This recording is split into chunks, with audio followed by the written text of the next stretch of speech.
نرجع تاني ليوم الواقعة الموافق لحد 8 فبراير 2024، في الوقت اللي أحمد كان مجمع أصحابه اللي ما شافهمش من زمان وعازمهم على القهوة، والساعة 9 بالليل بيجيله تليفون من مرات أخوه وهي خايفة وبتقول له إن كامل تعبان ولازم يلحقه. وقتها بيقوم أحمد من على القهوة ومعاه أصحابه حمدي وحسام، وخليه فاكر الاسمين دول والتوقيت عشان هنرجع لهم تاني. ويوصل البيت اللي كان قريب من القهوة، ويطلع أحمد وبعد 10 دقايق يتصل بواحد من صحابه ويطلب منه إن يجيب عربية لأن كامل تعبان وعايزين يودوه لأقرب مستشفى. وفي الوقت ده كامل كان فاقد الوعي، وأحمد يطلب من مرات أخوه إنها تفضل قاعدة في البيت مع أولادها، وهو بمجرد ما يطمن هيطمنها. ويتحركوا على المستشفى عشان يلحقوا كامل، ويدخلوا على الطوارئ، والدكاترة أول ما يشوفوا كامل يعرفوا إنه توفى من قبل وصوله. وفي فحص الجثمان الدكاترة تلاحظ إن في آثار قيء موجودة على بنطلون كامل، والتيشيرت اللي لابسه كان نظيف، وإن منطقة الوجه بالكامل متنضفة كويس، وريحة الصابون واضحة جدا. الدكاترة وقتها بتبلغ الشرطة وبتبلغ أحمد في نفس الوقت إن وفاة أخوه مش طبيعية. بس يا ترى إيه هو تفسير القيء اللي على البنطلون وريحة الصابون، وإزاي الحاجتين دول حولوا الوفاة من طبيعية لشبهة جنائية؟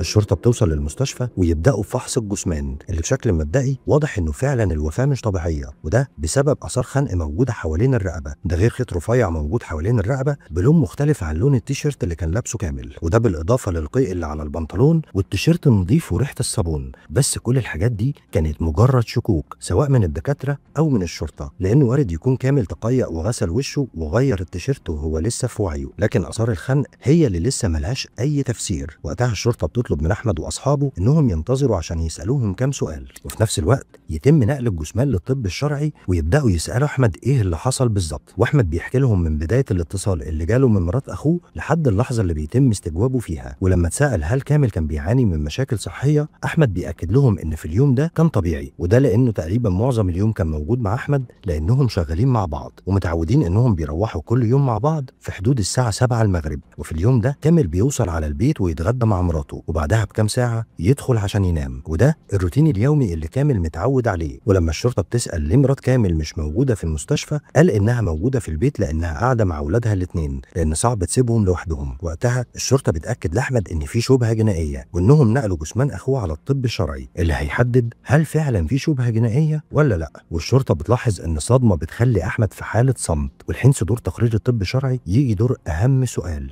مين الفاعل وإيه الدافع؟